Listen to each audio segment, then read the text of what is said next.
Buenas tardes, estimados alumnos. Bienvenidos a su módulo número 2 de su clase de Administración de Recursos Humanos. Esta tarde vamos a hablar sobre lo que es la variabilidad humana.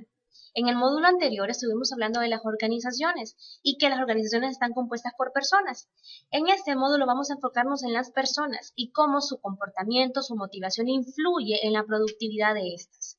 Cuando hablamos de seres humanos estamos hablando de que somos, las personas, fenómenos multidimensionales. ¿Por qué? Porque estamos influidos por diferentes variables. Cuando hablamos de variables estamos hablando de situaciones que tienen que ver con nuestras familias, con nuestra formación, con nuestras formas o ambientes en los cuales nos desenvolvemos y que forman parte fundamental para poder ir formando nuestra propia conducta, nuestra propia personalidad.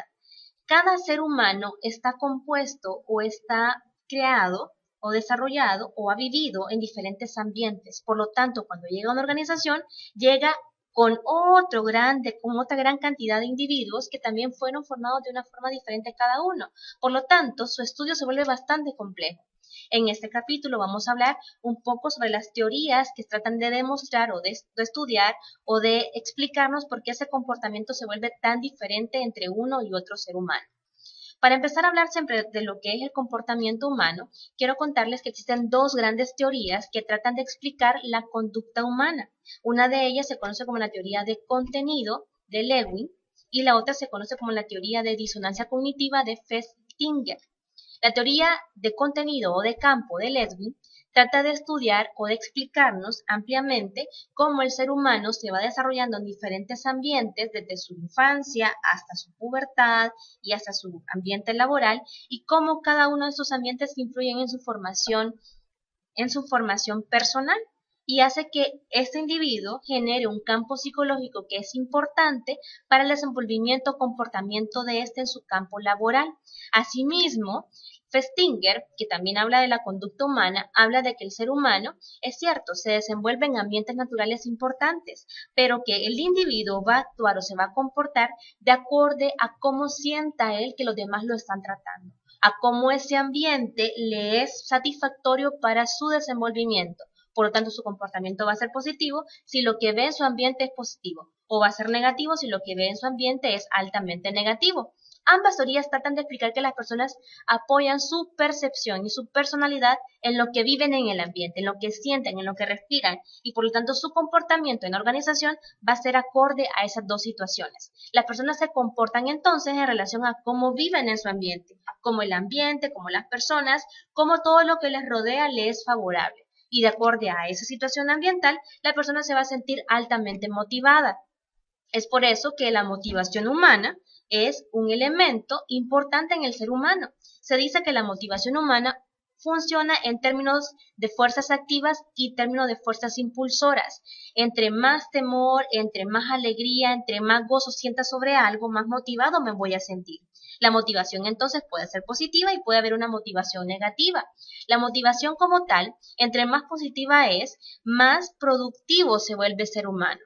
La motivación entre más negativa es, más ineficiente vuelve al ser humano.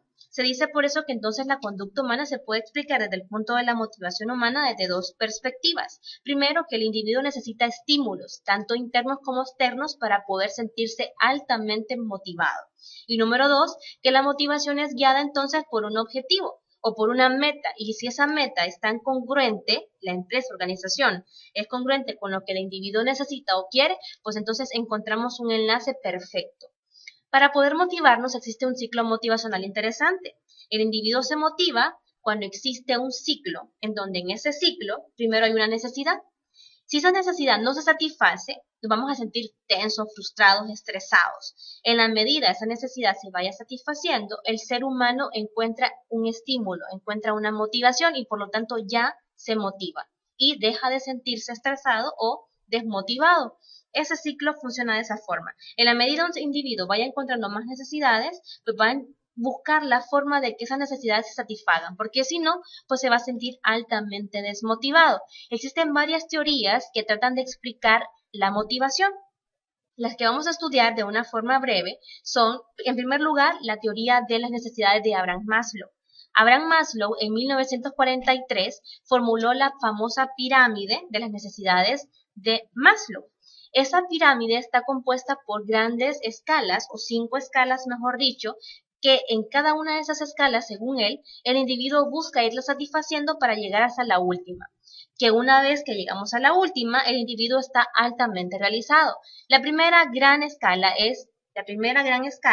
se conoce como las necesidades fisiológicas, que son aquellas de necesidad primaria. Tengo hambre, tengo sed, tengo sueño y busco satisfacer esas necesidades. Una vez satisfechas esas necesidades, paso al segundo escalón, que se convierte en mis necesidades de seguridad o pertenencia.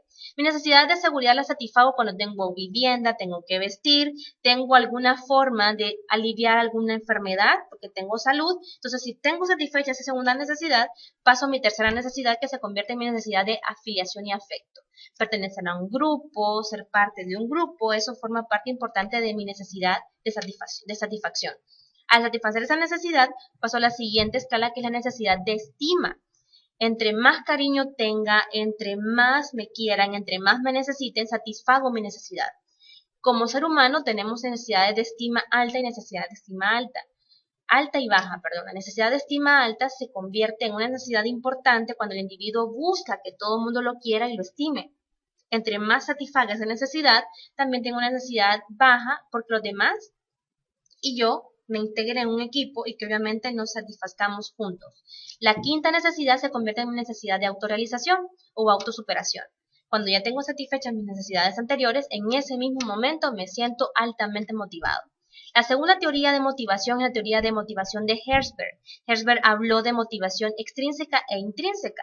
Habla de extrínseco, aquello que externamente me satisface mi motivación. Entre más motivado tenga cosas externas que me ayuden, políticas, remuneraciones, salarios que sean positivos, todo eso va a motivarme. Y lo interno es yo mismo, de qué forma me motivo para que pueda lograr alcanzar grandes metas. Luego Víctor Brum habló siempre de la teoría de la contingencia, que existen situaciones que motivan al ser humano y que también son cosas externas y que obviamente en la medida el individuo busque motivarse, pues el individuo pues va a satisfacer esas necesidades. Luego tenemos la teoría de las expectativas, que habla de que el ser humano se va a motivar si y solo si encuentra una retribución a lo que hace.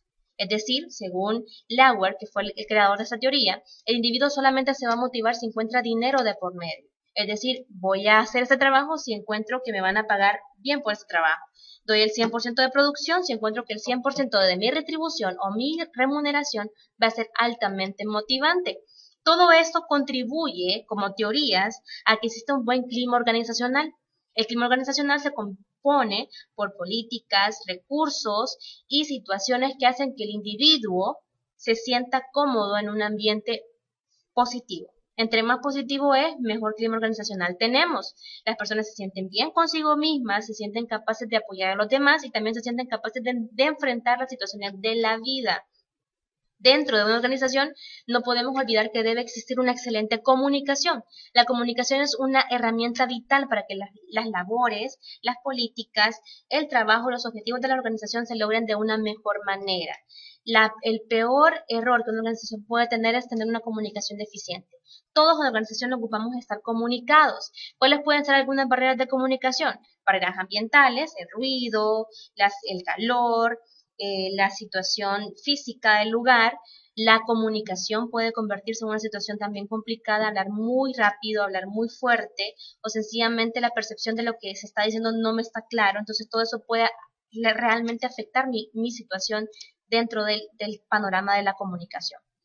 La conducta en las organizaciones que esperamos hoy en día es que los empleados sean altamente motivados, que sean altamente proactivos, que sean capaces de relacionarse con los demás, que tengan necesidades diferentes, que busquen satisfacer con el trabajo, que piensen, que evalúen, que sientan que el trabajo es lo suficientemente motivante para ellos. Bueno, eso es toda mi participación en ese segundo módulo. Espero les haya servido mucho lo que les mencioné en esta tarde y que tengan buena tarde.